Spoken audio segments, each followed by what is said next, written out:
بسم الله الرحمن الرحيم. الحمد لله رب العالمين والصلاة والسلام على رسول الله صلى الله عليه وسلم وآله وصحبه أجمعين. أما بعد. السلام عليكم ورحمة الله وبركاته. Naitwa Adam Munyipingu, Sheikh wa wilaya Ilala. Tuko hapa katika kamera hizi za Ayuha TV kama ilivyokuwa mwezi mtukufu wa Ramadhani. Tumefika kwa ajili ya kuzungumzia mambo yanayohusu Ramadhani na yote ambayo Allah subhanahu wa ta'ala ameyahusisha katika mwezi huu mtukufu wa Ramadhani.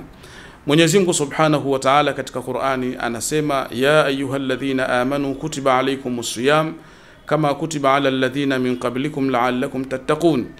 Enyi mlioamini, mmefaradhishiwa kwenu kufunga kama kulivyofaradhishwa kwa watu waliotangulia kabla yenu, lengo na maksudio mfike katika daraja ya kumcha Allah subhanahu wa ta'ala. Na daraja ya kumcha Allah subhanahu wa ta'ala maana yake ni kufikia hatua ya wewe kuwa rafiki wa karibu wa Mwenyezi Mungu subhanahu wa ta'ala. Na ukisha kuwa rafiki wa karibu wa Mwenyezi Mungu subhanahu wa ta'ala, maana yake Mwenyezi Mungu atakuwa mkono wako unaoshikia, atakuwa miguu yako unayotembelea, atakuwa mkono wako atakuwa mdomo wako unaosemea, atakuwa kila kitu chako unachokitumia katika maisha yako. Mwenyezi Mungu atakitawalia na kuweza kukipa nguvu zaidi tofauti na watu wengine.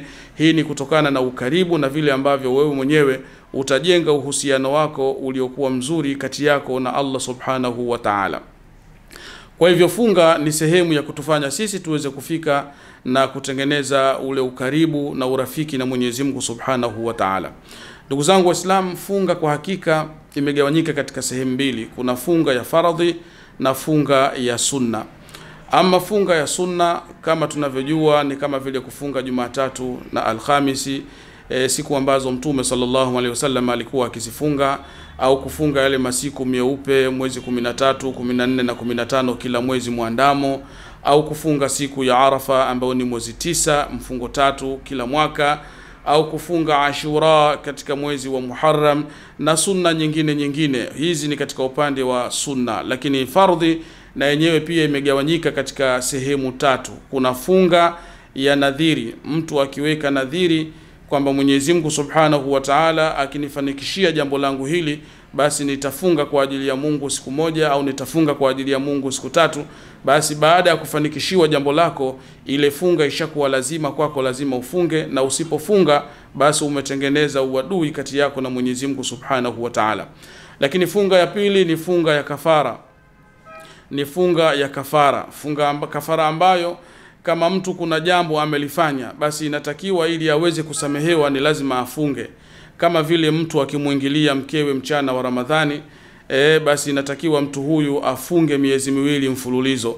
Au mtu akimfananisha mkewe na mama yake mzazi, basi mtu huyu mbali na mengine, lakini pia katika jumla ya vitu anavyotakiwa kuvifanya, afunge miezi 2 mfululizo.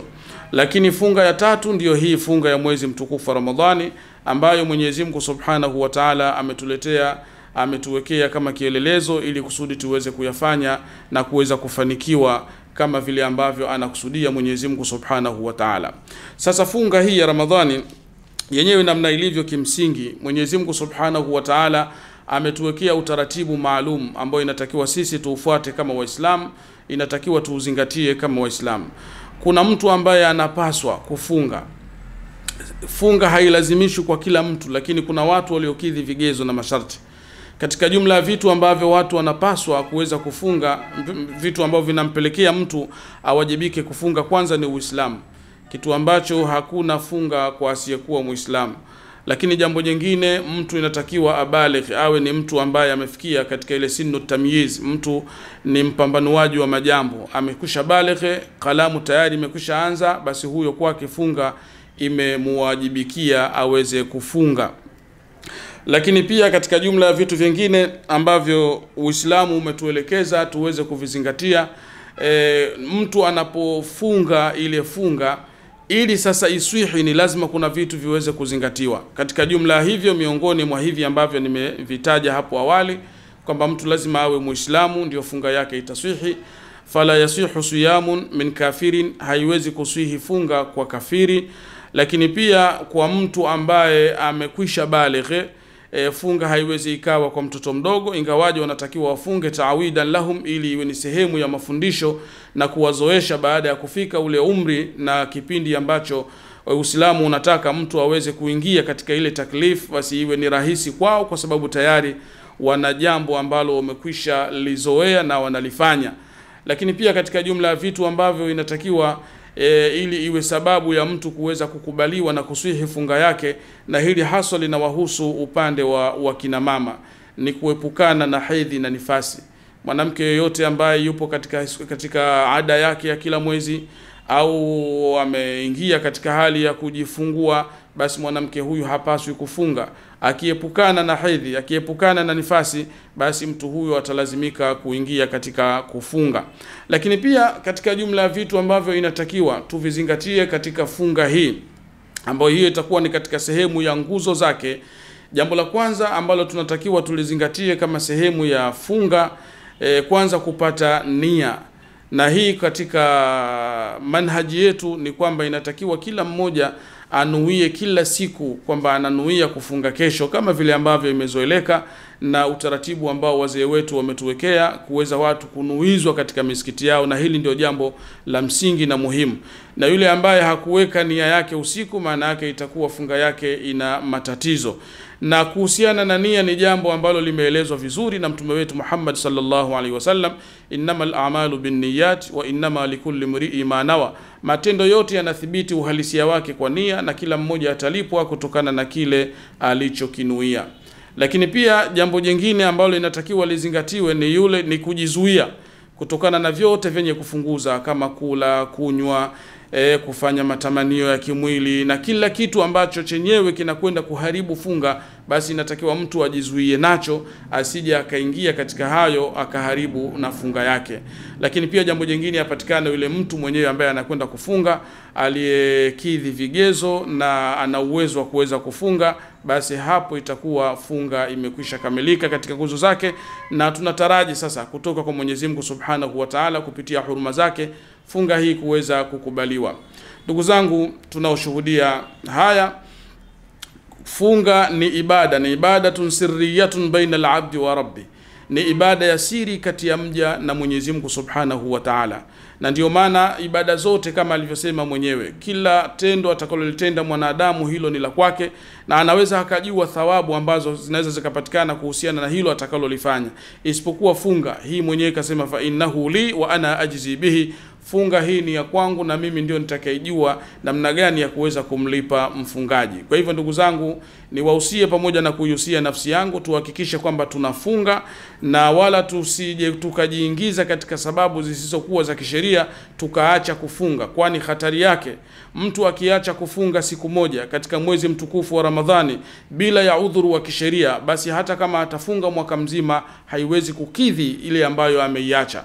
Kwa hivyo kwa kuihofia hatari hii na kuiepuka hatari hii, kila Muislamu ahakikishe anafunga funga yake iliyokuwa sawa sawa, na asije akajiingiza katika sababu zisizokuwa za kisheria, ni kwa sababu tu ya uvivu, nafsi yake inavyomtuma katika upande wa uvivu, akaacha kutekeleza ibada hii ya funga kwa kutegemea kwamba Mungu atanisamehe, Mungu itakuwa hivi. Hilo jambo litakuwa ni zito, kwani hata kama utakuja kuilipa baadaye kwa mwaka mzima, ile funga uliyoiacha bila ya udhuru wa kisheria haiwezi kukidhi mahitaji yake.